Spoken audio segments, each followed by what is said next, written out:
Hello, welcome to another episode of the Horror Vision Horror Podcast. I'm Sean, I'm Missy. I'm Ray. and with us today, Justin Hamline. Thank you for joining us, Justin. Hi, thank you for having me. Yeah, big fan. I really love your guys' podcast. Oh, Thanks for thank coming. you. I am a big fan of yours, sir. Oh, thank you. For the listeners, and I will point you directly to, put links in the show notes as well. But Justin, your Bandcamp, you recently released a new record, The House with Dead Leaves, Yep. and it is the soundtrack to a Giallo that exists only in your mind. Yes, that's true. Yes, absolutely. That makes me so fucking happy. Thank you. Yeah. I just can't. I can't even tell you. I love the music, but also the fact that like you're walking around with a Giallo in your head that only you know. Like, oh, it just makes me so happy. Yeah. Well, it started, I mean, if you want me to go into it. Yeah, please talk about it. Please. Okay. I started, oh man. Okay, so I've been doing music since 2003, and I've been doing a lot of electronic stuff. And probably about 10 years ago, I was kind of doing more dancier stuff, remixes, stuff that you would probably DJ more like house music and stuff. And so dubstep, things like that. And so I was Mhm. kind of getting tired of that. And just because I felt like, once you're kind of going down a certain path, people want you kind of stay on that path because it's it's bringing in the views and the listens, and people are like, oh, you're a DJ. Like that, I just kept being called the DJ, and I'm like, I'm not the, you know what I mean? And you get stuck in that because you got Dead Mouse, you got Skrillex, you have all those people who are just the DJs, and I didn't want to be the DJ. I didn't want to be DJ Justin. I had my project Spiral Shaped Mind, which was like, people were like, well, what is it? I'm like, it's just me making electronic music. So after a while, I kind of quit doing music and just kind of took a break. And then I wanted to get back into making music, and I'm like, I want to do something personal. I want to do something that just works for me, something that makes sense. And I was really just, of course, horror movies and stuff. I just really just dug horror movies and started watching them a lot, and especially 70s horror. I love 70s horror. And I've been doing a lot of the Giallo movies, and I was just moved by the music. And I know a lot of that stuff was just prog rock, and but it just, there was an essence to it. So I wanted to kind of start with that, and I was like, let me make my own Giallo music. And then I started developing a story with each song. Like it started creating something. And so yeah, I mean, it just felt like I was just creating this whole new project, so So we were talking before we started to record, yeah. and before Ray and Missy joined us. So you, I really like this. You have pictures associated with this, and so like the album cover is a picture you took, Yeah. and I've seen other pictures. And also, apologies, but I literally think the minute I hit record on this, a neighbor started up a chainsaw. So I don't know if that's like a good omen. Can't hear it. Just add it to the It's vibe. Add driving. it to the vibe. Yeah. If you see me looking over my shoulder, it's driving me fucking crazy. But whatever. I mean, chainsaws and We horror can't hear it. podcasts. I can't Okay. hear it. No, we're good.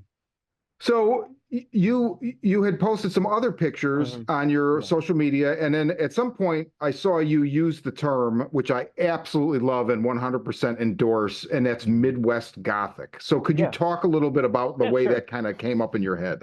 So I needed something for cover art, and I think with the sample of Veil for Three Sisters, I kind of doctrinated. I think it was oh my gosh, what was it? I think it was like the Sisters of Death. So it was something public domain, and I just thought it was pretty cool. But it kind of showed something about where I was going with the story about these sisters that wear veils and they're witches. But it was just one of those things where I was like, it was there in the story, but I didn't quite develop it yet. So I was like, let me stick with something original for the whole project. And so I had, before I moved into my town, it's Troy, Missouri, I lived in something called Winfield, Missouri, which is a lot smaller town than this. And we have a lot of broken down barns, broken down houses, a lot, like it was almost like post farming. Like it was like people had this idea to build this farm and it just collapsed, whether it was weather related, money related, drinking, drugs, who knows what it was, but it just started to run down. And so when I was moving from Winfield to Troy, I was just moving a lot of these boxes and stuff. And I was like, I'm not coming back to this town. So I want to get a lot of pictures of what was around me and things I would see off the highway or off the roads. And so this one, it was, I guess, my wife lived out here most of her life. And she said, the one that I got on the cover, she said it was a gas station, but it looks a lot like a school. Like maybe it was once a thing, but then became something else, because you see a lot of paint on the walls, like almost childish paint, names and scribbles and stuff. But you also see like the kids dip their hands in paint and put it on the walls. So it kind of looks like the end of Blair Witch, where you're like, it freaked you out. And so I added more of that to the story with the children and handprints and stuff like that. And so I wanted to get, it was just at the time, it was gloomy. It was kind of rainy and like a drizzle. Like it wasn't a heavy rain, but it was a drizzle. So it kind of just had this fog and vibe to it. And it was just so perfect. And I was like, again, I'm not coming back to this town again. Let me get these pictures in. And after I took the pictures, I just kind of had it in, here's an influence folder, something that I can look up and see and just go, okay, let me envision that and use that vibe for something. And then so that's why I decided to use it for the album art. I just thought I need to bring this to life. You know what I mean? So Yeah. Oh, you totally did. The opening sounds so much, it's reminiscent of the way that some of the music from the score for Fulci's House by the Cemetery, yes, like those dissonant, yes, like it's not piano. I don't know if it's not electric piano. I'm not sure exactly what the patch is for it, but it has that dour, dreary, rainy sound. It's just, oh my yeah. God. Thank you. Talk about the story. Okay. Yeah, I want to know the story.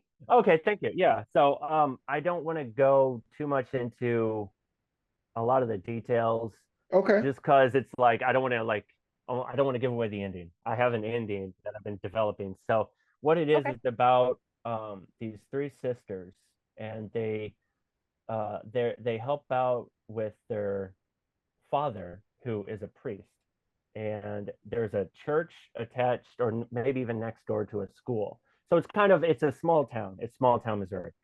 So, because a lot of the times it's like, let's save on a church and a school, kind of like Little House on the Prairie, where it was like the church and school were kind of together. And so what happened was children started going missing, and um, they were getting, a lot of them were getting killed. They went missing, or they find them later on, or they were killed.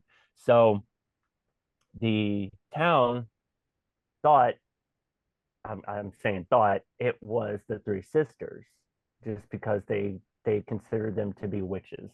So they decided, they burned down the school and the church and stuff. And so that led, the whole legend of that kind of stayed in the town for a while, until Morgan, who is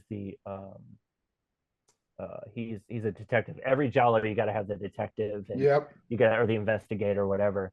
His daughter goes missing, and he later finds her dead. And so now the town basically kind of gave up on it. Now, I have a personal story about that. I'll go into that in a little bit later. But they basically turned it into like a cold case file. So, and it's driving him mad, because he can't get closure on any of this. It's affected his job, it's affected his health, his relationships, and stuff like that. So he's getting involved with the investigation, and he's starting to believe the legend of the three sisters. Oh. And so the more he starts investigating, the darker it gets, and the more he realizes that it's not what it seems to be, the legend itself. It has a lot to do with the town. It's got like this I like the, supernatural with the witches, the Giallo aspect, because the killer, a mass killer, but it's also folk horror based. I've been really moved by a lot of folk horror stuff. So I've been kind of bringing that together. I don't want to give too much away with the ending, but like I said, it's one of those things where it's like he starts to just find out the town, their whole beliefs and how it disrupted the town, and even I kind of want to start pointing out like certain things about like small towns where drug abuse is serious and kidnapping and children's bad health and stuff. So I kind of wanted to get involved with that. And the reason why I picked kidnapping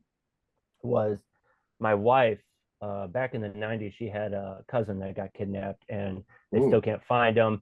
It became hot and then it became cold case, and it kind of comes back in and out of these cases where people are working on it. And but at times it was like it just goes cold, and they're kind of stuck with what do we do now kind of situation. So I kind of wanted to bring that existence and how it affects family and people into the story. Wow. Wow. So first of all, holy cow, Mhm. that's I mean, No, kidnapping it's is like okay.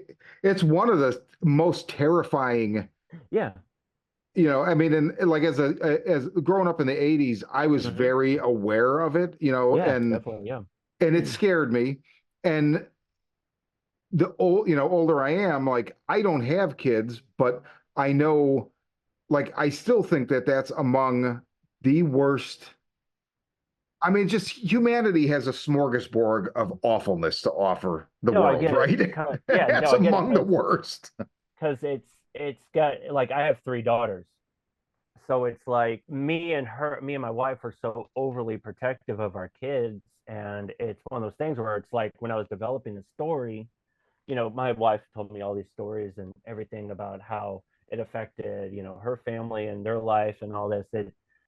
So I was kind of putting myself in the shoes of Morgan, the guy who's trying to into the get into the mindset of Morgan and how he feels about it, how he's investigating it, and just how it's affecting him, I guess you can Right. say.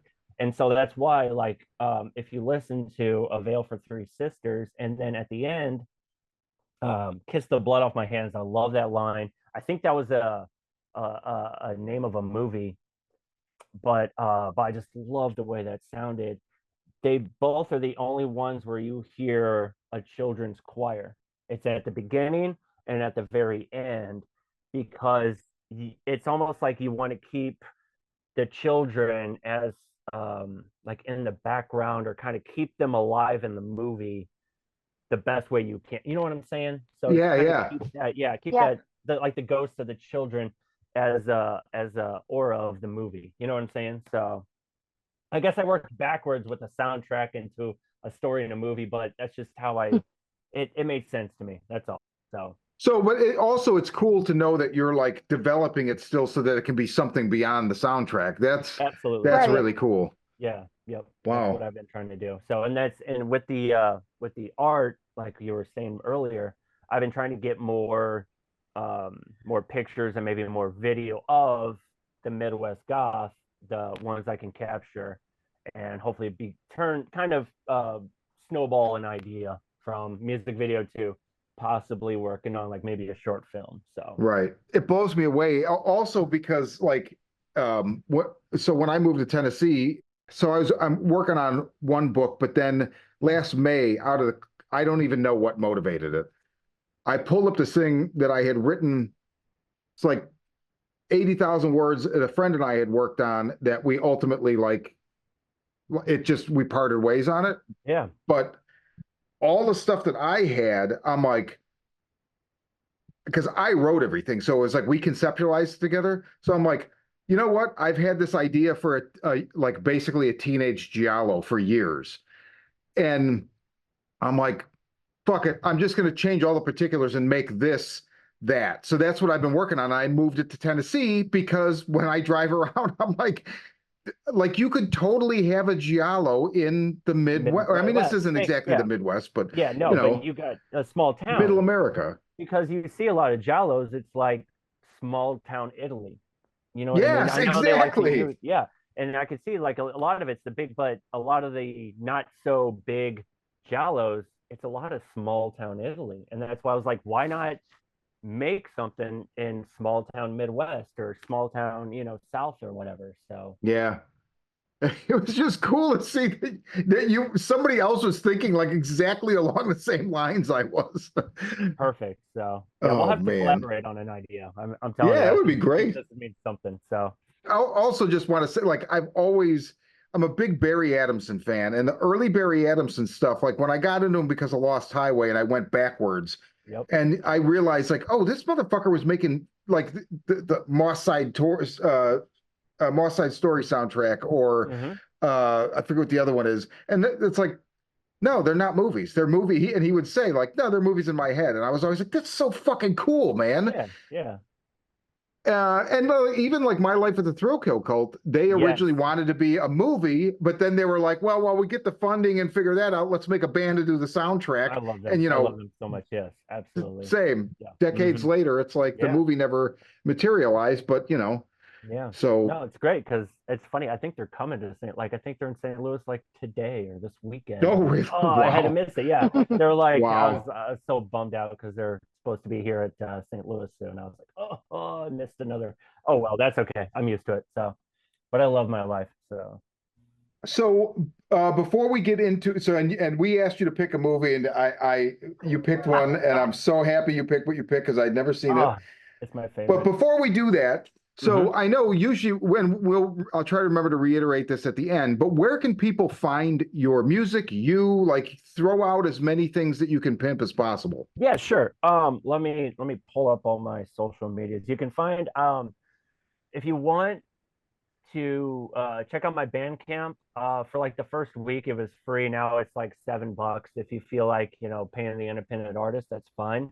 That is, I think you just look up Justin Hamline on Bandcamp, or you can just type in my name in Google, Justin Hamline. That's JustinHam as in Michael, Line. You can find all that on on Google. Just it's probably the first link, honestly. I do have a Instagram. I do a lot of that stuff, a lot of my um, social media stuff. I get a lot more through Instagram, so that's kind of my main thing. Just because it's easier for me to put out pictures, put out video, do Hmm. songs and stuff. I've been trying to dabble in TikTok, but I haven't quite worked my magic yet. But yeah, Dude, it's anyway, so so fucking maddening. drives me I nuts. And tried.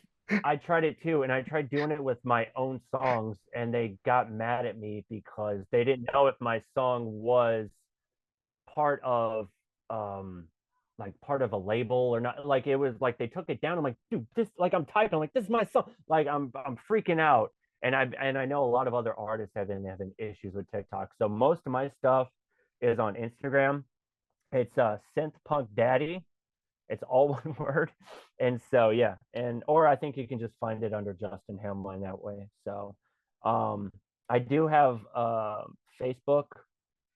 Again, Justin Hamline on Facebook, but most of that stuff's more just, I'd still post music and stuff, but honestly, most of my stuff was just done on Instagram because I think that's where we connected.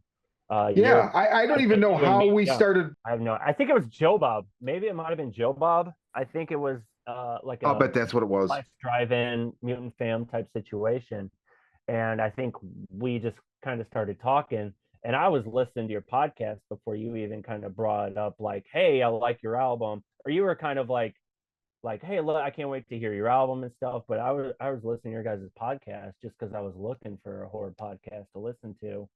I just love it. I love your guys' podcast. So Thank it's you. like I feel like Well, thank you. I'm at work and I work a factory job. I feel like I'm part of the discussion. Like I don't have a lot of people to connect with when it comes to horror movies. Like I'll talk to my wife and she's like, okay, like I'm just spewing knowledge at her. And she's just like, that's great, honey.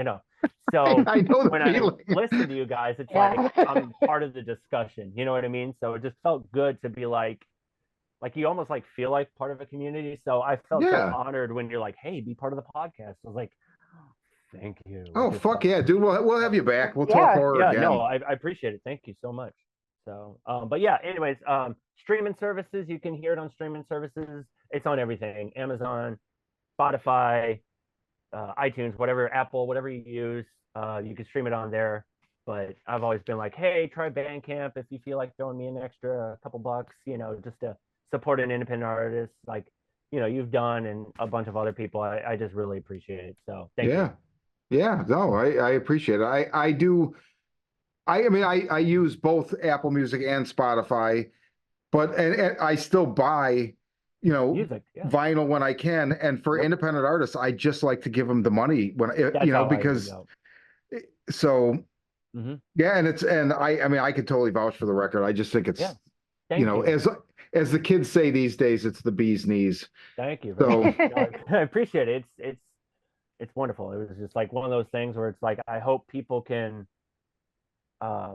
enjoy this and kind of understand where I'm coming from with it. And I've had a really good, like I'm glad people are starting to understand it. And I'm not against doing fancier, electronic-y, bassier stuff, but this one, it just felt so personal, and I felt like more people are understanding it and respecting it. So thank you. Thank you for sharing it with us and coming on. I Oh. really like the album too. Thank you.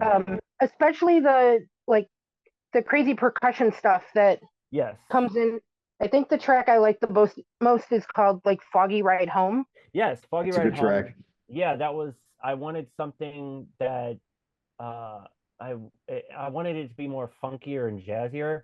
A lot of the percussion was real dry percussion, not a lot of reverb, not a lot of delay. I just wanted something real dry and real, a lot of the Giallo stuff. Like I would sit here and watch movies and take notes on what instruments I hear and what keyboards they used. And, that one just felt real like classic jazzy, real classic Giallo style. So thank you. I'm glad you really like that one.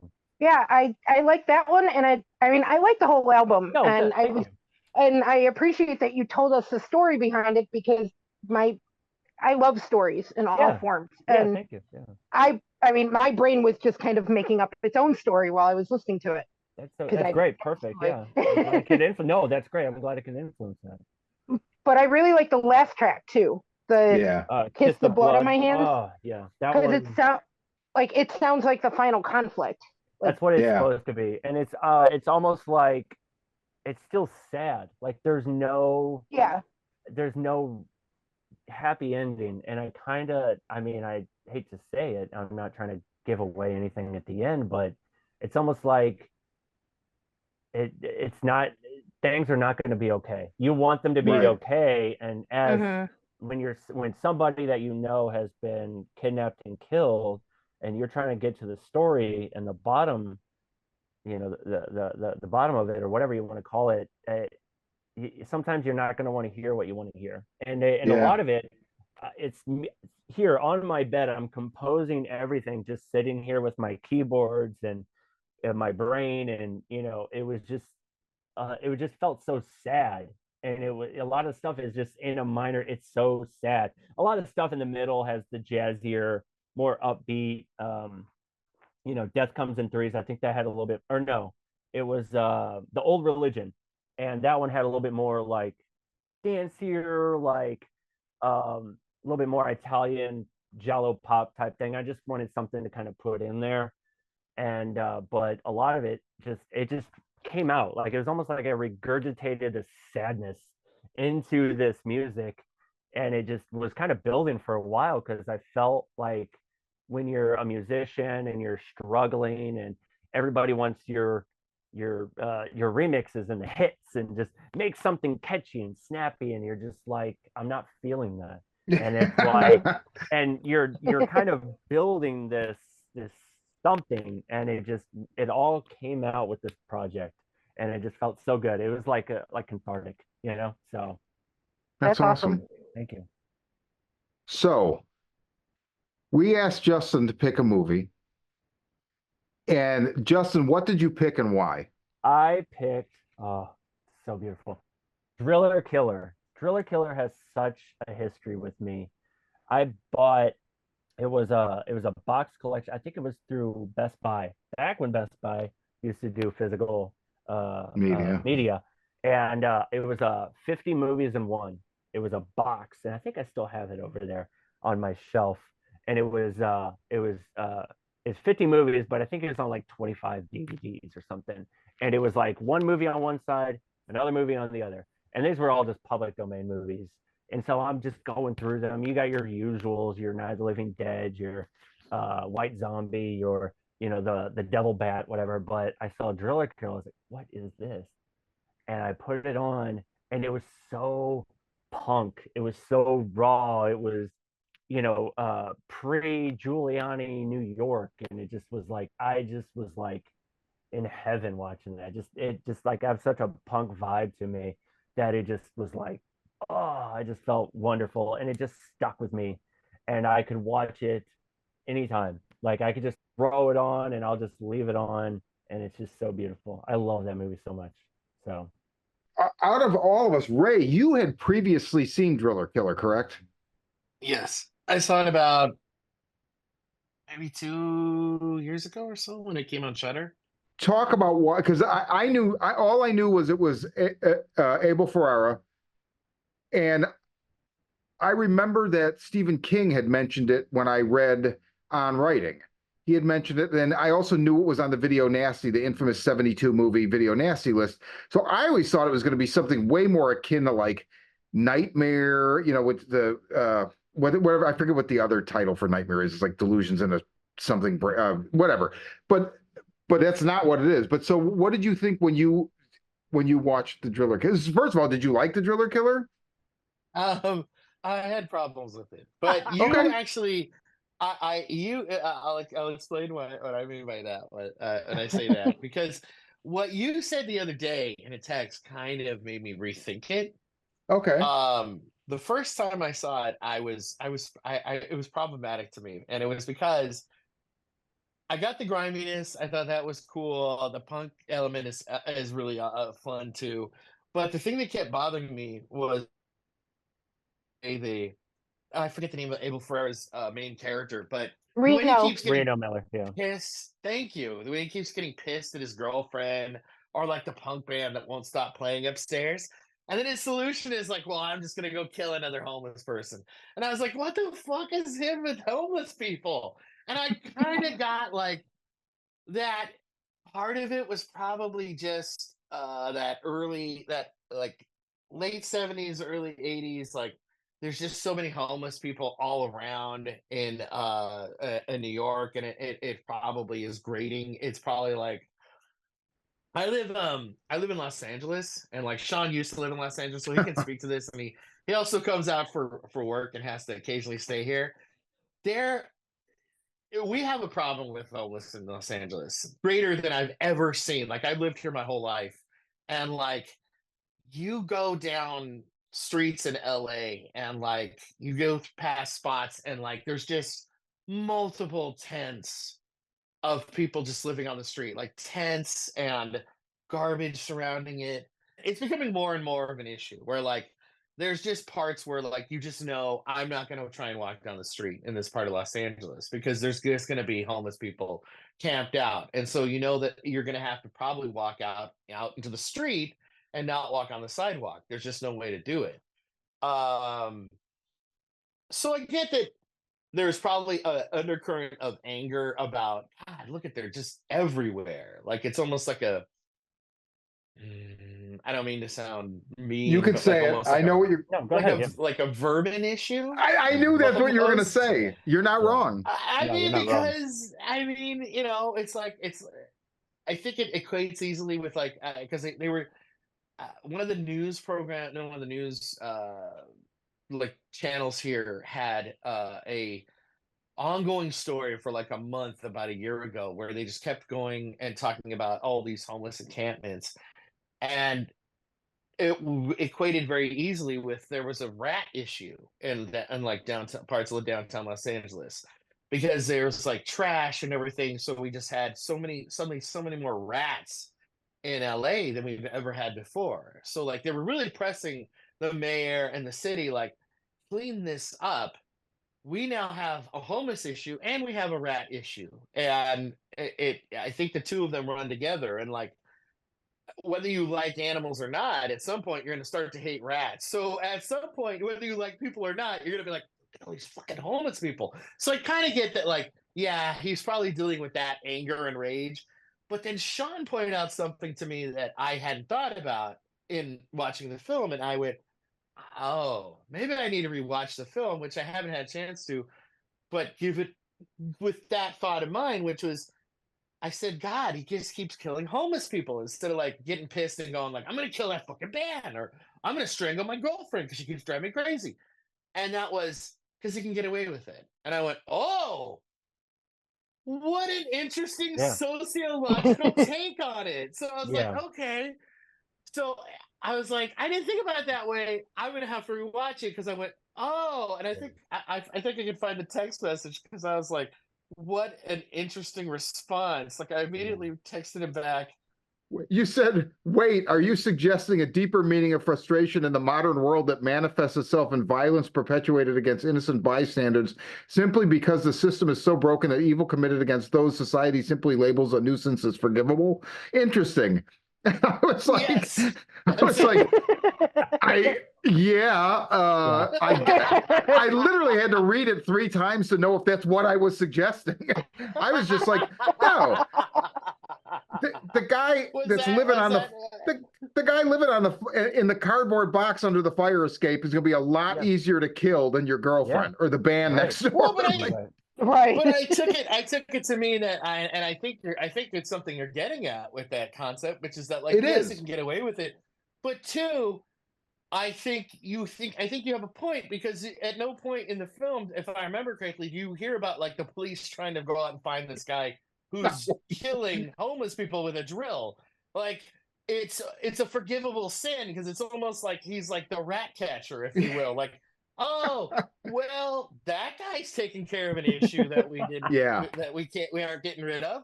Hey, what a solution. How eloquent. We're not going to stop him because he'll just get rid of it for us. So it's like, I hadn't thought about it that way, but then when you said it, I was like, I think there's a point to that. I think that Abel Ferrara maybe is making that point too. I Like, mean, you're maybe right. did Giuliani put a couple of those guys on his payroll?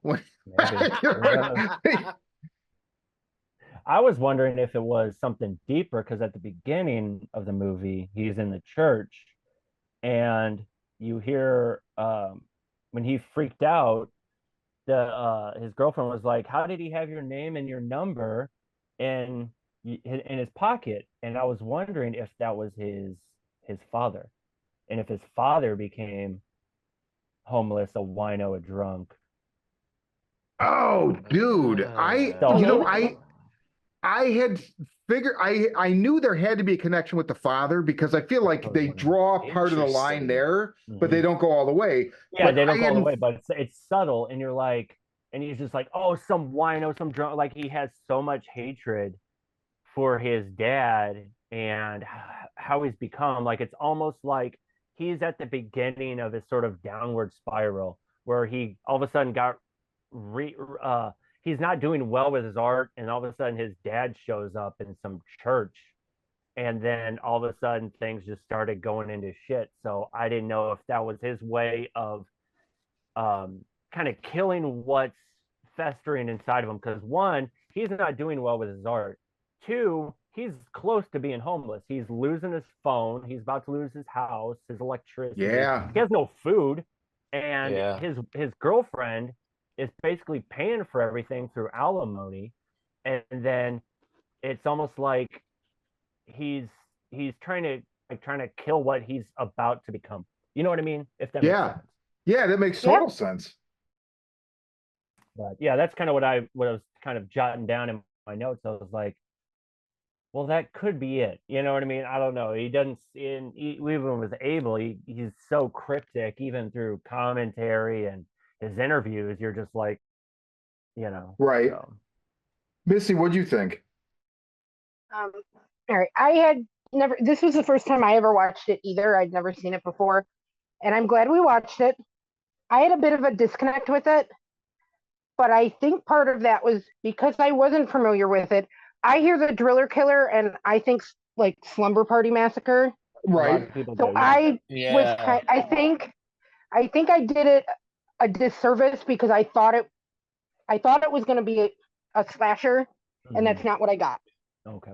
I got a video nasty, and I mean, I like some of those movies, but I think I wasn't entirely in the mood for it, so I couldn't completely take the ride.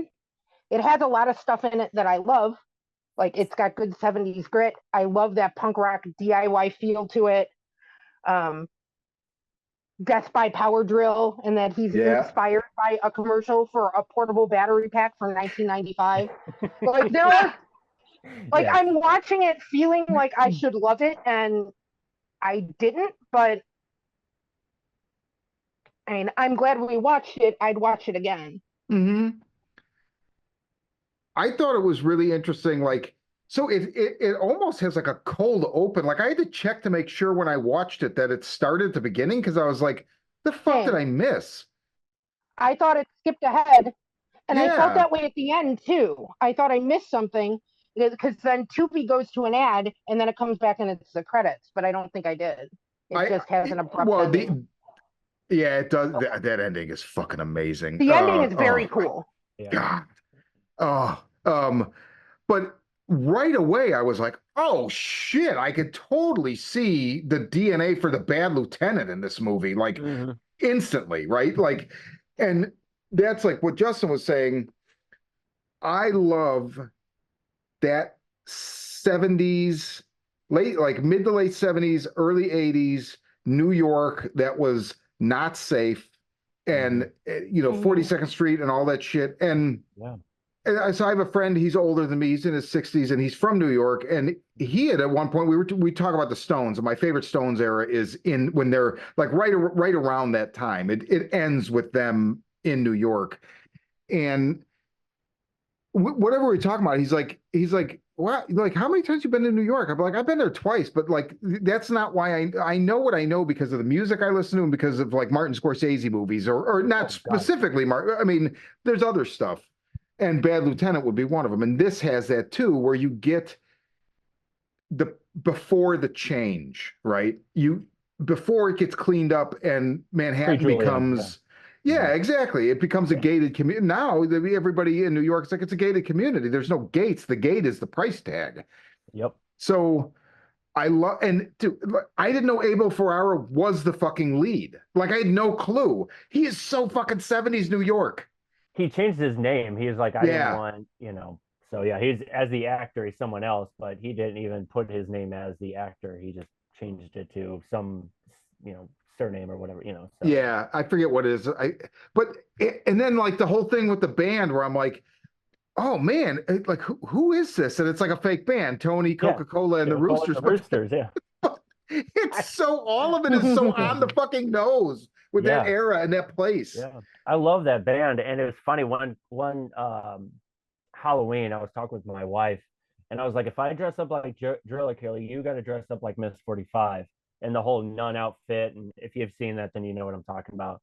But she was like, nah, it's not going to work out. So I dressed like Tony Coca-Cola with the green glasses, the black shirt, the tie. And when he's sitting there backstage, just rambling nonsense, I just did everything. It was just, I just love that movie so much. It's just so great and so punk rock. I love it. So it really, really has that. That's the exact, and the grime is so part and parcel with that. It's like you see him at the beginning, like he's wearing that like open kind of jean looking shirt, but then his jeans are fucking filthy. Yeah, yeah, he's just got painter jeans on where it's like I know a lot of artists, and they just, when they're in the painter mood, they don't change anything. They just keep the painted clothes on them almost like until they're done. Like it's almost like, you know, when people don't change their clothes, like they'll like a superstition, like for sports people, like they don't wash Yeah. this or do that. They just want to Okay. keep it Yeah. on as The like football player who never washes his socks or his yes, jersey or Yeah. something. so they don't wash their painted clothes just because it's like don't rub off what I have festering in me. You know, I guess that kind Yeah. of thing. So yeah. Oh, man, it like, and I don't know what it is about horror movies that involve people painting, but Mhm. like Joe Begos's Bliss, one of my Bliss. favorite fucking movies. It's I think it's totally influenced by that too. I see 100%. so many. Yes, I love Bliss. And again, like that sleaze, like that grime, you know. Yep. Another one, not the same vibe or tone, but fucking Devil's Candy, another one about Devil's with Candy. I love Yep. Devil's Candy. I love both those Yeah, me films. too. Yep. Yeah. Great. Yep. Oh man, yeah, and I feel like there's another one that I thought of that I'm missing at the moment, but man, I mean, I find it a little weird that this was a video nasty because I didn't. I mean, I guess what we're learning about video nasties now is some of them are really disturbing, and then not that this isn't disturbing. And granted, like I don't want people to take like my previous comments and think like I'm a heartless bastard. Like moving to LA affected the way I looked at homeless people because the homeless people in LA, like I used to give money to homeless people. When I moved to LA, repeatedly, I'd give them a couple bucks. I'd be like, that's it.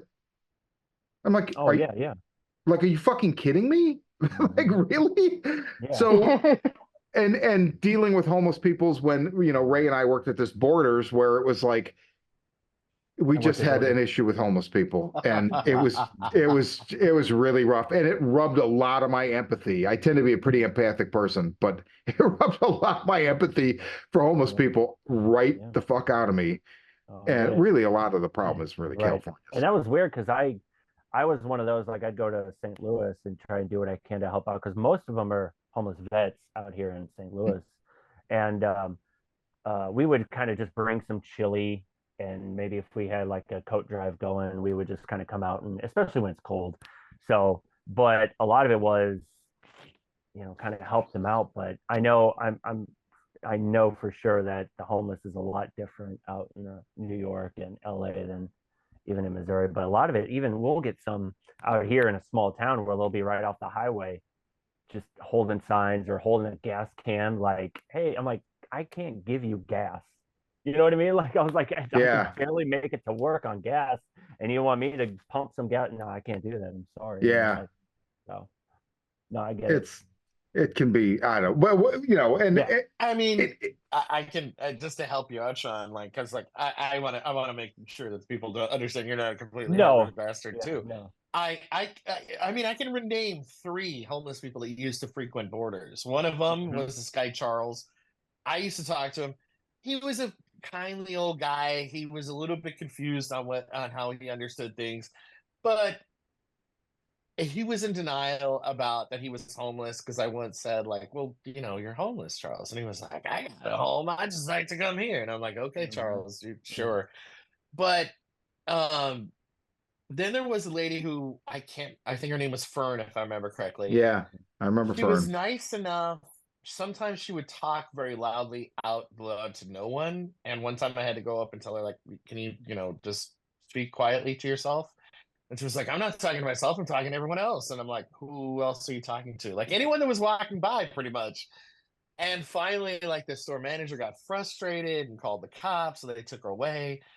But I guess she kind of wanted that because she came back like 3 days later with new clothes and a new backpack. So she got fed and everything. And then there was this one guy, I can't remember his name anymore, but he was this very tall black guy. And he was very aggressive. Like he would panhandle in the store. Willie. And one time, Willie, thank you. And one time Sean went up and was like, hey, you can't be in the store, you gotta leave. And I think he told Sean that he was gonna fuck him up. And I was like, No. so No, what happened was, remember, he'd walk in, and the minute somebody spotted him, they'd be like, service manager, Willie's in the store. And then I was service manager, so I had to go find him. And then you'd stop, Willie, we need to leave. And then you'd escort him out, and he'd always go out. He walked down to the parking lot, and there was a young married couple putting a baby into a stroller with another little kid, like a toddler, and he went right for them, and I intervened, and I was like, Willie, you got to leave these people alone, man. You got to, and I thought he was going to fucking kill me. I remember I was so in my head, I was absolutely in panic mode because I was like, this motherfucker's about to stab me. And he was screaming. He told me he was going to tear my fucking nuts off and shove them down my throat. And all I did, Yeah. well, I was just like, okay, that's good, but you're going to have to do it off the property. So, off the property. Good for you, And though. in my head, I Not was here. shitting my pants, but Not in I my did job, not. right? I didn't, and then afterwards it was funny because the guy that I stepped between him and his family, he's like, man, I totally had your back. I'm like, yeah, you didn't have my back, no motherfucker, but that's fine. You're with your wife and kids. It's cool. Yeah. But that also, because then I had to go to court because we had to get a restraining order because that was another one of the bows that broke with the home because that was fucked up. Well, he had sworn a couple times to other people too, and like women and men. Yeah. And it didn't matter how, like, what the size of them was. He could be physically threatening, and Oh, like he was grab enormous. anybody, but he was He was a intimidating. really big man. Yeah, like you get a different breed, and like some people, it's just they don't have anything, any kind of access to anything, or at bad times. It's understandable, but then there's people out here that are just drug addicts and just like living on the street, don't want to go to a home or something, and it's honestly something that they're dealing with because they're trying to clean it up and they're trying to like create like California's little, not trying. No, wait. Okay, hold on. California's not trying to clean up. Number one, California, but Los Angeles has like these little centers that they're building, like with housing and stuff. So they're trying. Wait, this isn't the homeless vision, okay? I'm sorry. I'm not trying to. I'm just saying that it's not an easy thing. It's not an easy thing to solve. It's not. Okay. So moving away from I didn't mean to go down that road. Back to Driller Killer, right?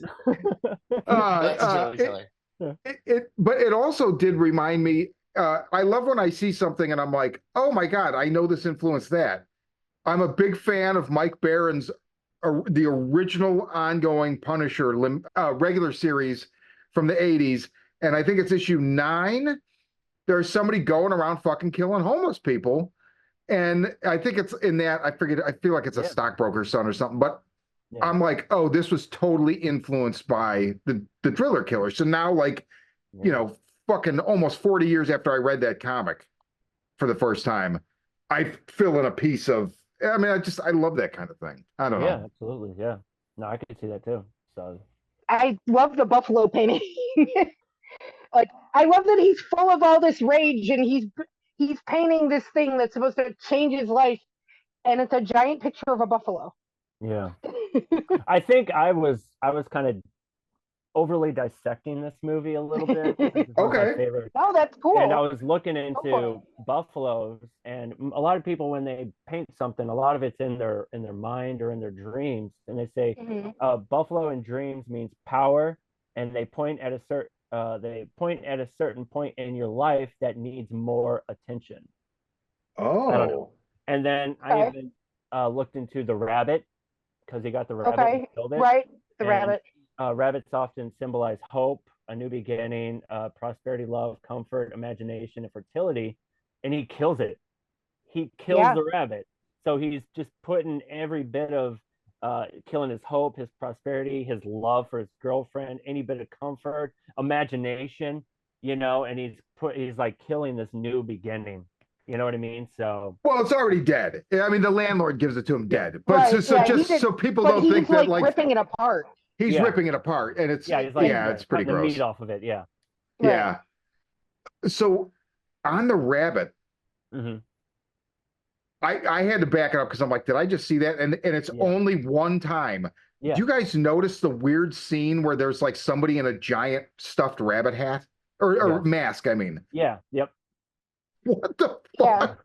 Yeah, it's real quick. It's real quick. Times, but you're just like, it's kind of along the lines of the scene in The Shining, where you like he looks down the corridor and you see the guy in the the walrus or bear suit or blowing the other dude or whatever. Yeah. I mean, this rabbit's not like performing fellatio on anybody, but it still is just such a weird, like, like, what the fuck? What was that about? Yeah. Right, out of context, and like blink and you miss it, and it's like, wait, did I just see what I thought I saw? Yeah. Yeah. And I remember, I think it was, I watched it through Arrow, and I used Arrow Video, and I think he did a few comments on it, and he's like, when we were making this, I was researching schizophrenia, and he's like, when we were doing, Oh. I was kind of highlighting a lot of stuff. So, I mean, I'm not personally schizophrenic, but I mean, if anybody is, I'm like, that must be what it's like. You know what I mean? So, I mean, I understand mental health, but it's one of those things where it's like once um once things start kind of snowballing a little bit, and I was kind of researching about schizophrenia, it says a lot of music can increase manifestations of schizophrenia. So maybe with the band moving in next door, it's Oh. just Triggering. building and building and building for him, where it's almost like he's about to have a break. So Oh, wow. just an idea. Yeah, Interesting. yeah. Mhm. So, and I don't think he really hated the band per se, since his other girlfriend, who I can't, it's not Carol, which is his main girlfriend, it's the one that kind of bounces Pam. from the artist to the band, Tammy. Yeah, thank you. Yeah, so I think she kind of introduced him to that. So he doesn't hate the band, but it's just everything that's going on, it's just driving him insane. You know what I mean? So, and it's causing, like, again, with Abel saying that he was researching schizophrenia, I think a lot of that stuff is just kind of stacking on top of each other, just driving him insane. Yeah, and they do a good job really illustrating that spiral. And I like Yeah. that you see from early on, he has those flashes of it's like him covered in like Covered it in looks like blood. Mhm. yeah. And so at first I was like, wait, so has he already killed people and we just haven't seen it yet? Mm. But then you realize after the proto pack that like Mhm. oh, okay. It's just Now trying to get like out. Yeah. yeah, that's yeah, exactly. That was what was trying to get out. I think it was a lot of moments of, it was almost like he's with these girls and he doesn't really partake in affection with them. So maybe that's his plug into personal pleasure. Like you see him almost in ecstasy when he's getting splashed Yep. with this blood, and then he's kind of like, it's almost like he's orgasming with this blood. And it was like again, you see the girls, they're in the shower, they're laying in bed, but he doesn't quite, he's Yeah, not he's not part of there it. for that. He's not there for Yeah. that, and it's almost like he's gone to another place, and again he's finding pleasure in killing and blood, and it's almost, there's one kill where he's literally riding on top of a guy, like almost It's the sexually. first kill. I Yes. actually put this in my notes. The first kill Yeah. is so sexual. He looks like He's a riding woman it. in a sex Yeah. scene riding on top. Yeah, Like Mhm. that's how it. Yeah. and it's almost like he's penetrating. Yeah. If you want to put it Exactly. that way, yeah, it's almost like, wow, it Oh, and he takes does that with the things. drill a lot, the Yes. penetrating, because he's Yes. doing it. There's a real cool one. It's like a bus stop or Yeah, the train bus stop station or one. Yep. something. Yep. Where yeah, okay, where he's like got the drill between the doors and Yeah. he's jamming it in and out, Yeah. and then the body's twitching and like sliding down the glass. Yes. Yes. Absolutely. Yep. Oh. So yeah, there's so many like little moments. I started taking notes. I'm like, oh my god, like, I don't know. I love your guys' podcast. And you guys dissect it, so I'm like, I want to be on that same level. So I'm dissecting this thing, No, that's taking cool. notes, and No, that's just awesome kind of because going in at it. And I was like, oh my gosh, I never realized, a lot of the stuff. And I was trying to open up about Carol's backstory on why she left her. I guess since she's getting alimony, might be a husband. it must have been her husband. And I think she just got tired of him and was living that New York life where she met Reno and this this artistic style, and all of a sudden she's like in this relationship with him, but now he's in this downward spiral and she's going, I'm out, he's getting crazy, you know what Yeah. I mean? So it was like, so I think with her, when he's in the middle of his downward spiral, she gets the letter from her ex-husband and she's like, she's starting to realize, oh, he wants to provide for me now, and he wants to. So I think that's why she went back to him at the end, and then before you know it, she just kills the cow. I was like, oh my God, like you just so blown away. He just goes, if no one can have her, neither can you. You know what I mean? It was one of Yeah, those yeah. moments. Like, yeah. But So but here's a question I wanted to ask everybody, and we'll start with you, Justin. Yeah. Do you think he kills her? Because we don't see it, we don't hear any no, like it literally just cuts to, she's like, oh, I forget what the husband's name is, let's Jim or whatever, Steven, I like think it's Steven or Steven. Jim or something. Yeah, I Steven. think it's Steven. And Yeah. so she comes back out of the shower, and Steven's dead. She doesn't know it, and Reno is there in bed under the covers. She turns off the light, so now it's totally dark, and she's like, oh, are you mad? She obviously gets in bed next to him, and she's Right. trying to like, cozy up to him or whatever, and he's obviously being a little standoffish, and then it just ends. Yeah, So Mhm. I think you kind of see his eyes at the end, if I'm not mistaken. It was I pretty think you're dark, right. so and I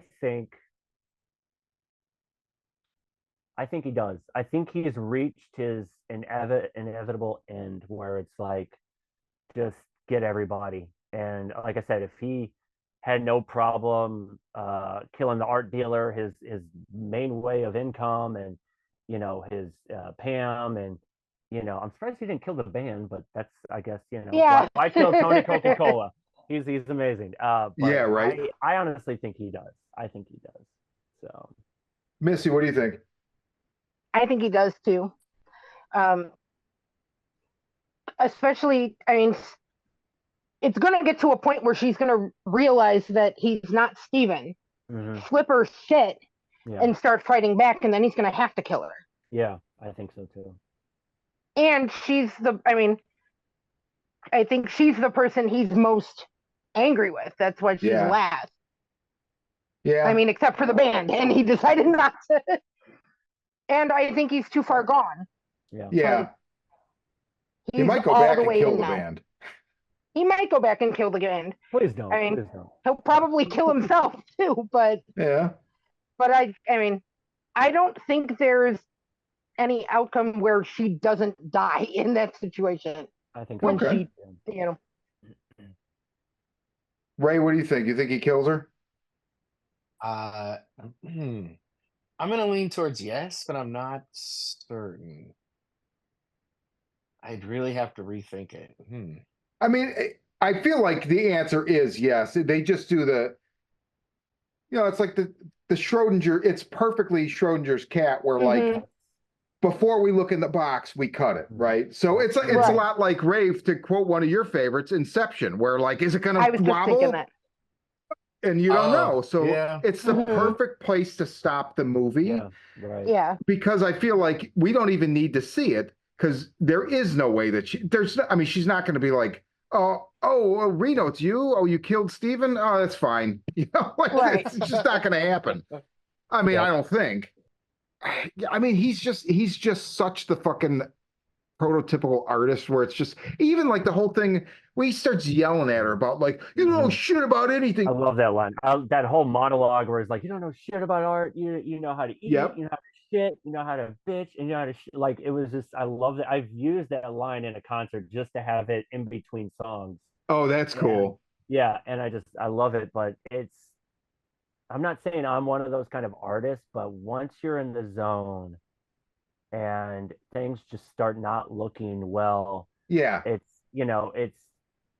when people try and interject and go, well, maybe you should, and you're just like, please don't. You know what I mean? Like, that's what I love about my wife. She doesn't interject in my art. She just lets me just do my thing. And I could see where like Reno's just like, it's do or die when it comes to this masterpiece, because obviously the art dealer has such faith in him, but obviously he kept going back, needing this for an abortion, this type of money for rent or whatever. And obviously the art dealer is just kind of losing his mind with Reno. But Reno was, if you see his art, in the background, or it's just like, man, he's really good. Like, he's really good. And a lot of the pieces, if you sit and watch it, you're like, this is really meaningful. But with the buffalo, you're like, it's just a buffalo. You know what I mean? So you don't know his mindset when he came with this buffalo. But, for him to just lose his mind over everything that's fallen apart. It's just like, I don't know. I guess that's what it is with art and mental health. Who knows what can come of it. When I brought up the speech, so he 100% about Yeah. the non-artist injecting. So she's stepping on his toes, but also he's so fucking spoiled because she is paying for everything, right? Yes. And Yeah, so that's right. Yeah. really it's like her way of saying like, can you, like, okay, you're not doing anything to it, maybe it's done. And I feel like she was trying to kind of sidestep around the issue without being overbearing, Yeah. and he just blows up at her, and it's like, I don't know. I mean, Yeah. I No, I definitely, get it. I feel like he was kind of spoiled and didn't realize that No, yeah. they had fallen into the situation that essentially became toxic for both of them, and this Oh, is the absolutely. way, unfortunately, the way that it ends. Yeah, no, definitely. I could see that for sure. I really enjoyed this. Oh, and also I wanted to say that Joe Delia did the Mhm. soundtrack. Soundtrack, yeah. I got to get this score, man. Me too. I've been trying to find it. So I can get, off YouTube, but if I can have a physical copy of that, I and like it's this and so again, much. and that's what I like it's real it's like I guess at the time it was real experimental synthesizer Yeah. type stuff, and it was going in that direction in New York called no wave music. It wasn't Yep. quite new wave, but it was no wave, which I love.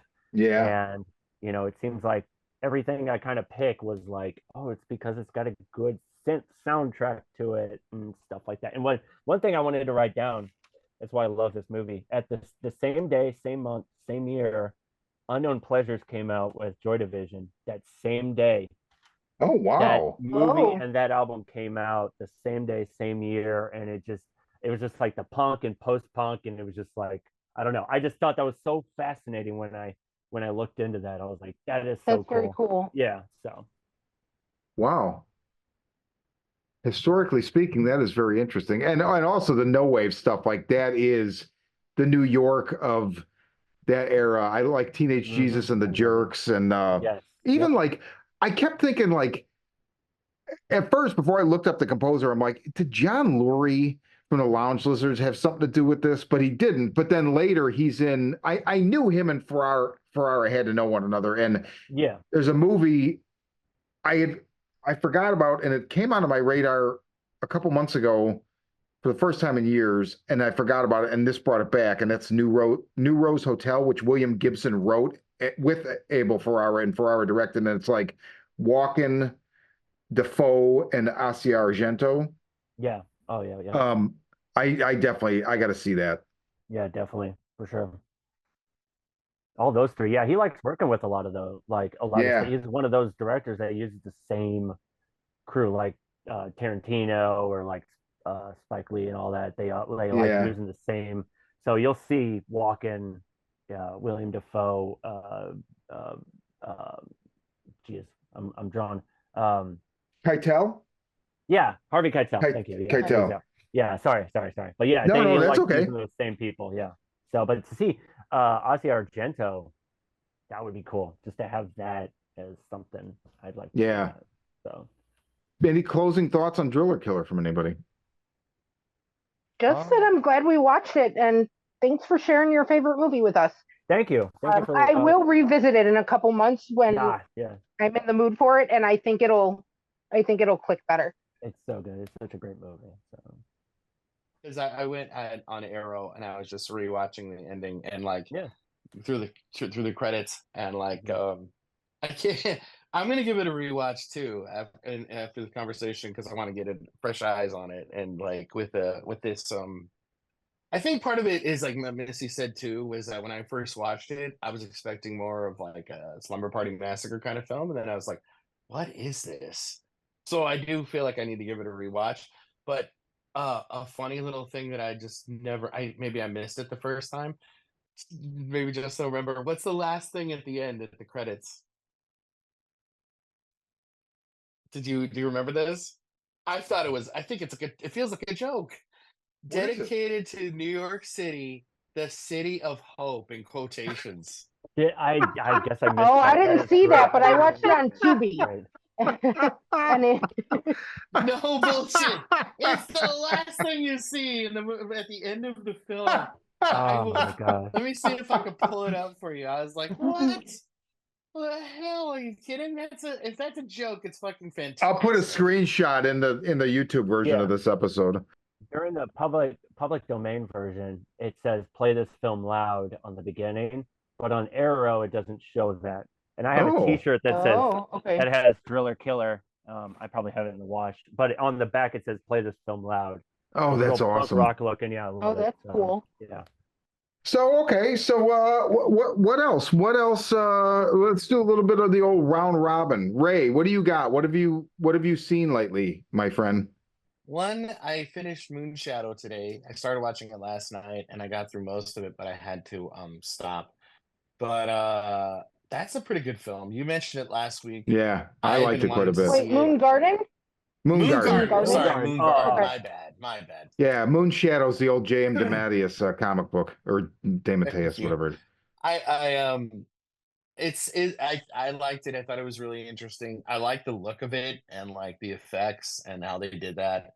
Looks very stop motion. And I don't know how else to describe it. Like I think the description they put on Shutter was industrial. Yeah, Which makes sense. And I was yeah, like, it does. yeah, It really does. exactly. But the little girl is fantastic in it. She Like, right? She's really good. she's great. She sells it because I mean the whole time it's mostly her, and then like whatever like creatures or people in this like shadow realm and like things that she runs into. So like she carries the film really well.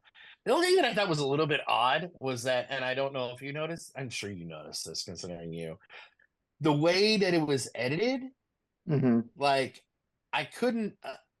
I was starting to wonder if it was intentionally made to air on TV at some point in some other country, because it has those strange edits where like it feels like a commercial break, Yes. and then it comes back, and I was like, is that an editing choice or is that somebody doing this for like it was supposed to be for TV originally? And I have to think that maybe they were originally like, we're gonna put this on TV, maybe in another country.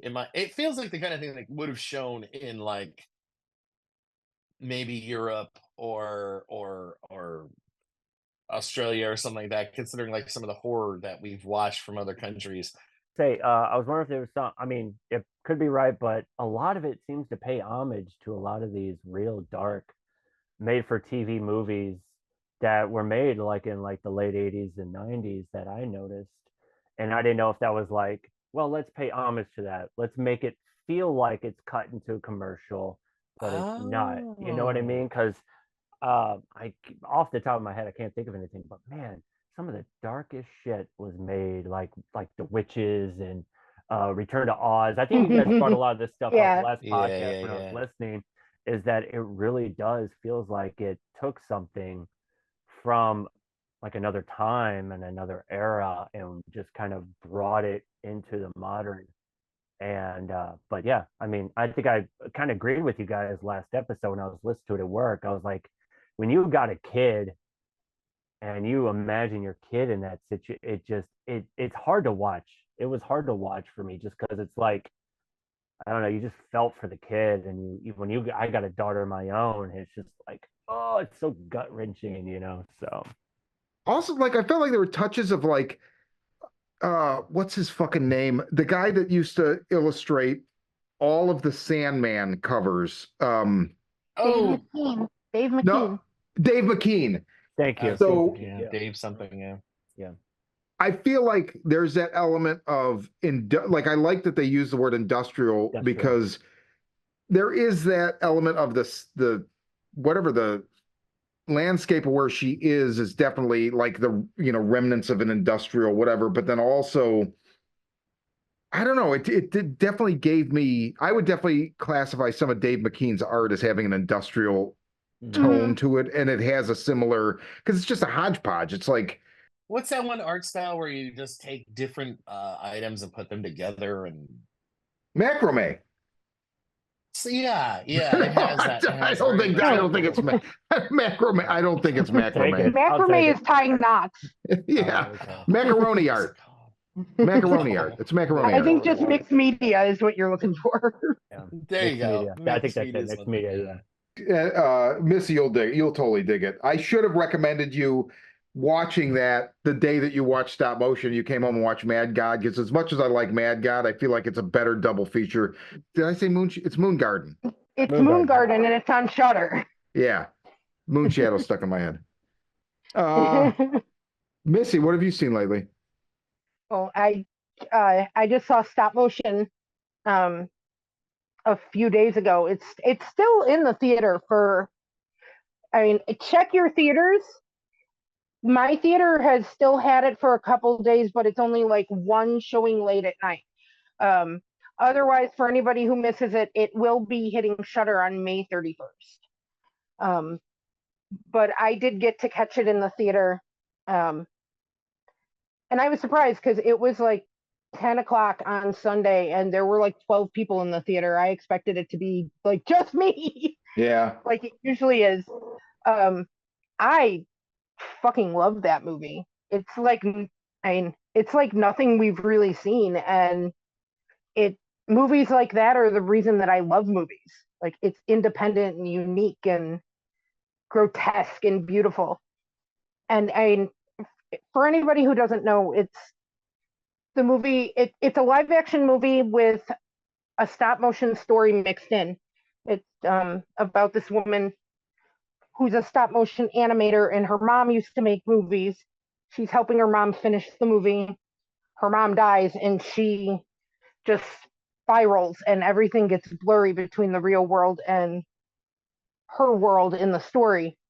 But I think it's fantastic. It's heartbreaking and engaging and really, really sad because this is the first time Ella, the protagonist, gets to find her voice and tell her own story, but her imagination is feral and wild, and it just everything goes bad.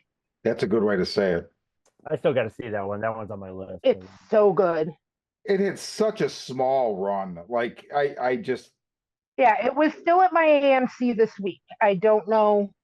Like it was at the AMC at least up until today. okay. I don't know if there's, I mean, you'd have to check wherever you're local. But I usually go to a big AMC, not the one in the mall that only has like 4 screens. The big ones, I mean, my AMC gets a lot of the weird stuff. I can't wait to watch it again. Me too. Justin, what have you seen? All right. So I've been kind of going in a different direction. I did a lot of Giallos and stuff. But it's funny, it was like the first day I started doing TikTok because I wanted to start getting my stuff out there. There was some guy who was like just started recommending Japanese cyberpunk horror. And Okay. it's this guy named, is it Shozen Fukui, Fukui? And he did a lot of short stuff, but this one was called 964 Pinocchio. Okay. Have you guys seen it? Okay. No. I've No, not. I've never even heard of this. Okay, you can find Yeah, it on me YouTube. neither. It's on YouTube. It was actually out of print. I think it was, yeah, Unearthed Films. They released it in like 2007. It just kind of became out of print. I think they might do a reissue soon. Anyway, so you can find it on YouTube. If you want me to send it to you and you can distribute it accordingly, that's fine. But someone made like a whole playlist of this guy, the director Shozen Fukui or whatever. So this guy made a TikTok and he's like, it's the most intense Japanese movies, blah blah blah. And I was just like, what is this? Like, I love seeing new stuff, but Japanese, I can watch a lot of the most well-known Japanese horror, but once it starts getting to the nitty-gritty, it makes me uncomfortable. Like, is it the Tetsu Iron Man? The Iron Man? Yeah. I first Yeah. watched it with Joe Bob, Yeah, same. Mhm. and Me too. it affected my sleep that night. Wow. And I love it. I love the industrial. I love industrial. I love it so much. and I loved the black and white. It just, but something about Japanese movie. I think it was even, what is it, the guinea pig series. Oh, I can't do It that. just makes I I can't. can't. I can't. I can't. I've tried, and it just, and that's the thing. Like these movies, I don't know if it's the way it's shot or if it's just because it's the world they live in, where everything is kind of real orchestrated, real, you got to be stern, and it's, I don't know if it's the environment, but they just come out with the most just uncomfortable, grotesque stuff I've ever seen. And this one, it's from 1991, and it's a brain modified sex slaves mental breakdown and hallucinogenics. And it's, Oh. I think he was influenced by Tetsu, the same director who did the Iron Man, because it's got a lot of that handheld, shaky, just real in your face. It's got real like moments where it's got like a stable ground shots, but the rest of it's real hands on, real move. Like it's like this guy, he breaks it, or I guess they just let him out of this sort of insane asylum because he's not giving pleasure to the lady who owns the place. He can't maintain an erection or something. So they kick him out. And so he's just wandering the streets aimlessly. And he comes across this girl, and she tries to kind of like rehabilitate him, teach him, uh, language and stuff, and trying to teach him how to shop. And then I think something happens, and they both have this break. And then all of a sudden, it's like you're in her mind and you're in his mind, and then it ends just so chaotically, and it's just so intense, and I love it, and it makes me uncomfortable at the same time.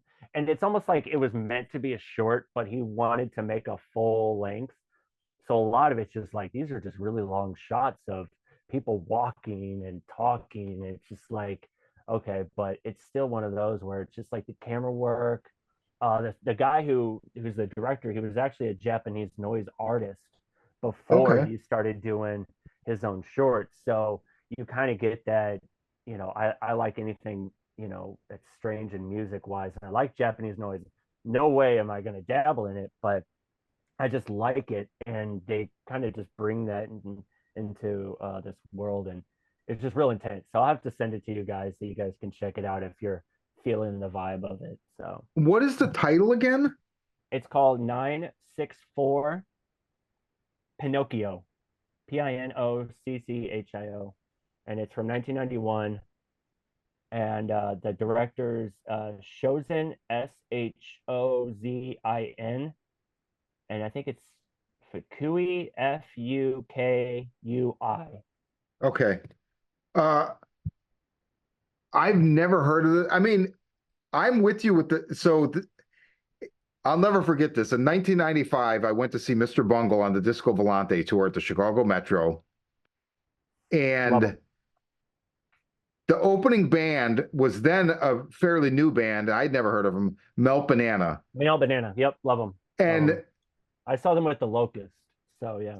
yeah, I subsequently did as well. And I just remember afterward, I was like, okay, the Japanese society, I mean, there's an element of repression, or like you said, like Yes, a thank you. uniform, There it like is, yeah. strictness. Mm-hmm. Yeah. And so what comes out in their subcultures and can sometimes be so fucking frightening. It is. Melt Yeah. Banana scared the living fuck. Like they were all wearing like surgeon stuff, and like they had surgery. And I know the Butthole Surfers used to do that way back, but like projected images of just like bodily surgery. It was just really disturbing. And then just Yeah, it's like like this, stuff you see like in Mondo movies, or yes, like yeah, and like death, yeah.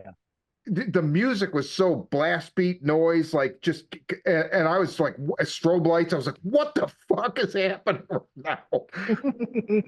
And Tetsuo definitely like tapped a little bit of that when I saw it. It was a movie I'd heard of for years and never seen.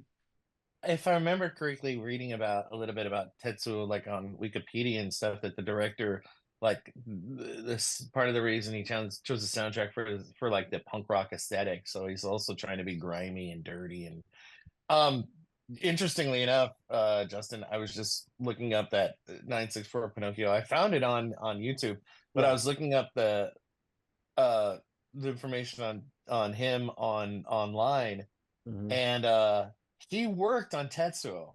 Oh, did he? Oh, I Yes, must have he that's missed that cool. part. did. Oh my He god. worked. He worked on Tetsuo. He worked on Tetsuo as a. Let me see if I can find it here. Oh, he's part of the working crew. He's part of the working crew, and he Okay, actually that's made good. like a short and one of his other like famous Mhm. short films while he Yeah. was doing that. Oh But wow. and people have said like, oh, it's apparently Compared. his stuff is dissimilar enough that Yeah. they're like, okay, he's not copying You're not quite what's his copying name that. style. Yeah. He's doing his own thing, but you can clearly see the influence or like the Yeah. commonality. Um, but no, you got a point there, Sean, as far as like the culture. Like, I mean, that's I think you if you watch like the stuff by Miike, like Mhm. you get like how being in a culture like that can like cause like some of the more darker or like like the things you have to suppress like when they come out they're like fucked up like probably I mean it's funny because I've seen Itchy the Killer and some of his other stuff, but the one that I think that really is the most fucked up of all his Mickey's film that I've seen um is Visitor Q. I don't know if anyone else here has seen I got Visitor it. I Q. got it on DVD. I had to special order that one because it was so messed up. The opening shot, just to give you an idea of where this fucking movie goes, is a guy with a prostitute, and he has sex with the prostitute. He's this like Japanese businessman. It's a young, female, and they have sex. It's recorded on film. You're like, okay. And then they have this conversation, and the end of the conversation is, "You're not going to tell mom, right?" And I was like, "Oh my god, Oh what the shit. fuck just happened? Did we just watch a father pay his prostitute daughter to have Oh, sex with her? no, Where else can no. this movie possibly Oh go? yeah, it It was. can go with weird. I've never under this film has a moment. I've ne- I've seen bullying in Yeah. many forms on film and experienced it in my life, but I have never experienced anyone telling me a story or something in regards to I used to get bullied as a kid. These bullies would follow me home from school and they'd make me shit in front of them. Yep. There's a fucking moment where that happens to the guy's son in the film, and I was like, Yeah. I was sitting there watching it the first time, like it was given to me, it was loaned to me from somebody from Borders. They're like, "Oh, you want to see something fucked up?" And I was like, "That certainly was fucked up, sir." I used to work at Border, so that's where I got a lot of my And I remember watching the film and thinking, like, I don't know I've never experienced or heard of anything like this. What the hell? yeah. And even like the weird resolution for the film and like the weird sexual innuendo that it surrounds the ending is somehow more comforting in the most bizarre way. I don't want to give it away unless you've seen it. Justin will know I've seen exactly it. what Yeah, I'm talking I about. know. Like it ends in this way that you're just like, this is somehow more wholesome than everything else I've seen. And it's still fucking Yeah, disturbing. it's still disturbing in another way. Yeah. Is it kind of like Pink Flamingos, where like by the time Divine actually eats the dog shit at the end, I was like, well, that was actually the least revolting thing I've seen in this Yes, movie. Yeah. Like it's actually somehow, very similar. somehow. Yeah. Yeah. It's actually very similar. It just goes to these links that you're just like, I'm okay with this now. It can go anywhere. Yeah. It's You have to think that like, or like Audition, like the reason that you have something like this is Yeah. because somebody's like, oh my God, the level of like repressed sexuality or whatever else we're dealing with this in society and being proper makes me want to do really or do terrible things or experience terrible things or just think terrible things. yeah. And I'm like, oh, okay, cool. Wow. Yeah, the Visitor Q and Ichi are I'm afraid of those movies. I have been for a Have you long time. seen Imprint? Me and my friend were talking about Imprint, the Masters of Horror. Which one was I Imprint? need to see that one It that was he they have made. it on Tubi. They have all I've of heard the about it. Masters. It was they couldn't put it on Showtime It didn't because air, correct? yeah, it didn't air. It was banned. Oh, So, but you okay. can find it Yeah. on Tubi. They have both seasons of Master of Horror, and they actually have Imprint on there. It's really close to how dark and disturbing it gets. Like just that's what I've heard. I'll leave Okay. it. Yeah. So put that on your list. Yeah, That's for that's sure. Mike as well, right? Yep. Yes. Yeah. Okay. Yes. That's the infamous one because they went to all these people and were like, "Hey, you want to make a movie? Hey, you want to make something first? Hey," and then they went to him and he was like, "Here you go," and they were like, "Oh Way too no, we're fucked up. not Yeah. showing that." Wow, that's a step too far, pal. What Oh, the that's hell are you funny. doing? And he was like, you asked me to make a horror movie. You You didn't asked say there me, was a so- boundary." Right. Oh, and boy, does he That's push the funny. boundaries. Yeah. You don't think of a cable network as being something that's going to censor artists, especially like we're greenlighting a show called Sometimes. Masters of Horror. Yeah. Tap all these people. Like, it's like when Capitol signed the Butthole Surfers and refused to put out the records. It's like, did you not listen to Locust Right. Abortion Technician? Did you not know? I mean, I'm gonna say uh, no. I have to think that it's some executive yeah. who's like, you know what No, the it people is. like? Because they like that That- It horror. always is. Let's It get some always is. horror people to make Always some is. movies. It's the And they studio. don't, Yeah.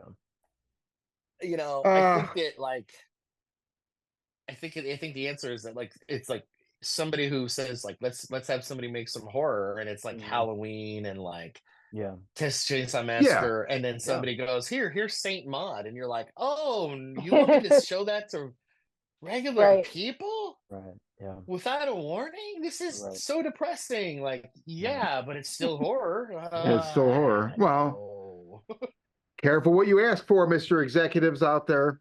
Right. Okay, so I'm going to do one. Just watched this yesterday, and I don't know what, I don't remember now. This popped up somewhere. I own it. I hadn't seen it a long time, like a really long time. And something I was reading, it was mentioned. I was like, oh, and then when I put on Shutter TV yesterday, because I always just like to see, whenever I turn on Shutter, if I'm going there to watch something specific, I still just like to see what's playing on the TV channels. Mhm. And it was Yeah, I do. just ending. And I'm like, okay, then that's what I'm watching. So I found it. And that's Stephen Avalos's the last broadcast. Oh. Yep. Yeah. Man, I had not seen this movie. So okay, so Ray has seen it. Justin, you've seen it. Missy, have you Yes. seen it? Okay. Yes, but a very long time ago. So I don't remember it real well. I won't spoil anything. I definitely think it's worth watching. Mhm. It existed before the Blair Witch Project. Yes. The Blair Witch Project is a better movie in my opinion. I know it's a polarizing movie and not everybody feels that way, but I feel like I understand why this didn't, and also time and place, right? But this has DNA that probably inspired, or I don't know if it was one of those things where they were happening concurrently exactly or whatever, but this is, so you start out with this guy who has his cadence. At first, you're just like, how many Quaaludes did you smoke Yeah. before you started Yeah. before you hit play or before you hit record?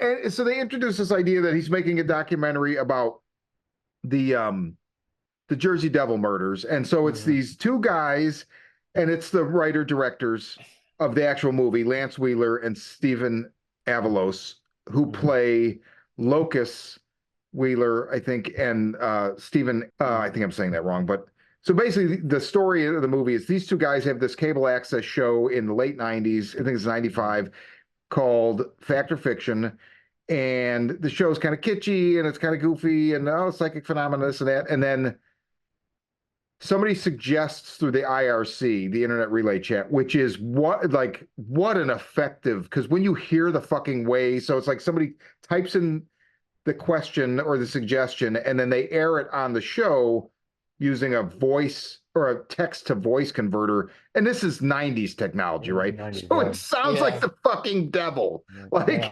and it's like, why don't you do a show about the Jersey Devil? And so they decided to do this live broadcast from the Pine Barrens, which the Pine Barrens are just absolutely terrifying in their own right. Like, the mileage of the New Jersey Pine Barrens, like if you read about it, is it's so fucking huge. And there are actually like communities back in there, like that haven't, it's like backwoods, but man, I don't know, it's really freaky. They go and they do this, and one of the people that they recruit to help them, who's a supposed psychic, ends up being tried for their murders, and then that's where this goes from there, right? I feel like it's a dated movie because it uses dated technology, but also like it feels good. It feels like the same way in like the right around 2010, there was a lot of musicians doing this hauntology kind of thing where they're kind of recycling technology and textures of things from the past. They kind of it feels like that now. So even though it's dated, it I don't know. There's something kind of vibrant to it. But I gotta say, so I'm suggesting people watch it. It's on Shudder. I fucking hate the ending, and I immediately remembered the first time I watched it, and I didn't remember what the ending was. But as soon as there's something where they're waiting for this photo to be cleaned up, and the minute you see it, I was like, oh yeah, I remember this. Okay, goddamn. Really? Because Yeah, I just think it's stupid as fuck. I mean, what? That's my opinion, and I still think it's a worthwhile movie, and all the credit to those guys. But I feel like it's like, what is the most shocking thing that we can do? But does it make any sense that that's what it is? No. So while it's shocking, I just feel like I don't. Surprising, because I mean, I saw it after I saw Blair Witch, and then I found out afterward that it came out beforehand. But I saw it on cable one day. I just thought it was like a documentary, and I was like, "Oh, okay." And I'm sitting there watching it, and then when the ending hit, I was like, "Oh, this is a film." It's I kind of love the fact that where it went, and I was like, because I wasn't expecting it. I, but it still made sense to me. And unlike Blair Witch, where it's trying to do a cannibal holocaust, like, oh, did this happen? Maybe it did. Like, because I remember what part of the big push for Blair Witch when it first came out, and like when it was at Cannes and things like that, was that they had they did posters of the actors and posted them all over Cannes as like missing people. So people have been seeing like, oh, and then they see the movie and they're like, oh, that's what happened to him. So people were walking out going like, it actually happened. It's real. So it was like hence the found footage concept. It was good marketing. Yeah. It was a marketing thing. And like, this is similar in that but it's a documentary style filmmaking, and you think like, okay, maybe this happened, and then the ending hits, and I was like, oh no, it's a fucking movie. That's genius. Like, I love that about it. I thought it was really interesting, but like, I can see where like maybe like the twist that you don't like it, but I thought I liked it. I thought it was interesting. But I'll tell you one thing though, I did try to go back and rewatch it a couple years ago, and maybe I was just tired or something, but that human quaalude effect that he has with his monotone, they went and they had and I was like, oh, I was having trouble staying awake because he was putting me to sleep. It was like some kind of horror ASMR where I was like, That's a business, right? That's a business model. I like that. Horror. But jot that down. Turn on the Jersey Devil podcast. Actually, Justin, do some nice relaxing music and hire that guy to speak over it. Just speak over it. Just like you can just see just horrifying true stories of murder and mayhem, and just in that voice with like, it's like a true crime, but it's just like, oh yes, and then he stabbed her 8 times, and true crime to fall asleep to. Yeah, there you go. Exactly. Oh my god. Crime, so. Jennifer had no idea that he was hiding in wait for her in her apartment. When he had sprung out, well done, Ray. it was already too late. She was on the ground, flailing. Knife was in his hand. He pierced her body 8 times with That's the pretty rhythmic fucking motion. good, man. We're gonna work together on this. This is gonna be our business. We're gonna hit up YouTube. I'm already working on the 1 music. million for it. likes for ASMR. We're doing this. Just do those binary beats yeah. where it's like a certain frequency that puts people to sleep. Yes. And then I'll just have that narration and just combine it. People are just like, nighty night, you know. Oh, it's great. I have terrible dreams, but I sleep so well. Yes. It's the best worst sleep that I've ever had. So. Actually, that would be incredible because then if you are getting that good of sleep, but you're having nightmares, you would be trapped in the nightmare, unable to awaken. Right. So it's I wow. feel like there's people that would pay us for this. Yeah. Definitely like the metal crowd. People who are listening to this podcast probably be like, what? I get to go to sleep and have a nightmare of someone stabbing me all night? Fucking in. No, I've looked online where people are like, you just type in weird questions and someone's like, how can I get nightmares? And people are just like, what is the matter with you? And they're just like, well, I just like experiencing nightmares. There we go. That's our business. You know, some horror ASMR.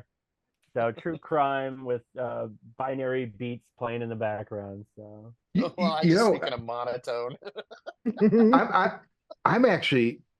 I'm jealous. I never thought to type it. Cool. I'm totally going to do that because as much as I either until just now.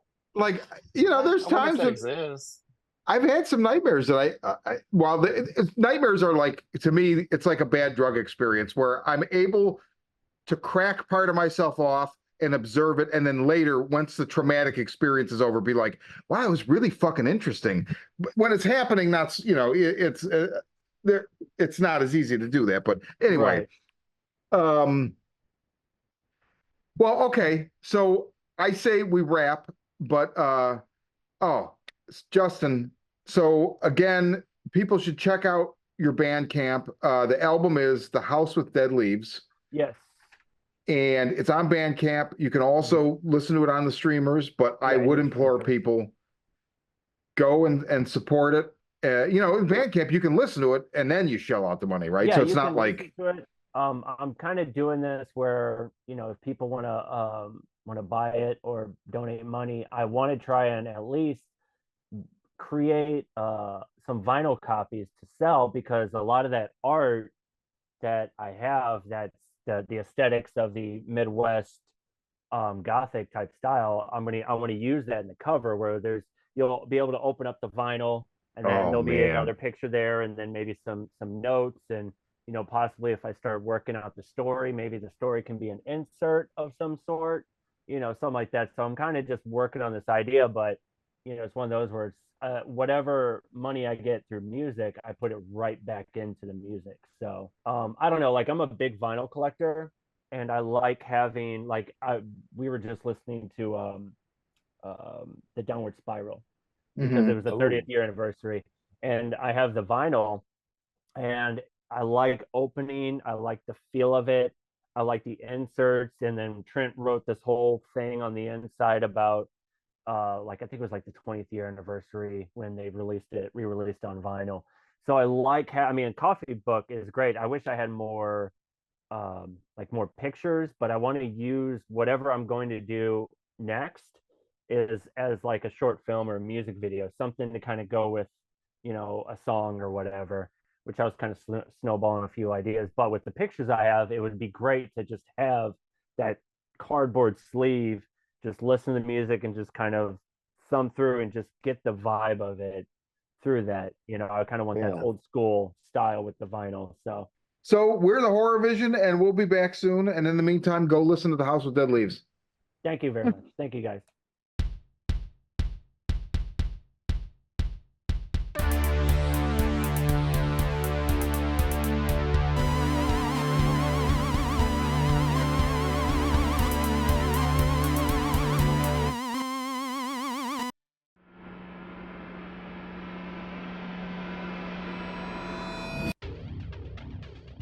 A pandemic of violence floods the streets of major cities as cases of the media-dubbed murder virus, MV20 soar, causing those infected to go on killing sprees. Caught in the middle, police detective Angela Miller finds her only trustworthy ally in the self-proclaimed psychic PI, Gerald Henry. As the two try to navigate the violence, they are drawn into New Age guru Abramelin Harvest's plot to heal the planet. Harvest's missive? The world is sick, and humanity is the infection. The cure? Murder. From the twisted mind of Sean C. Baker, author of A Collection of Desires and Shadowplay Book 1, Kim and Jesse, comes his most vicious novel yet, Murder Virus. Available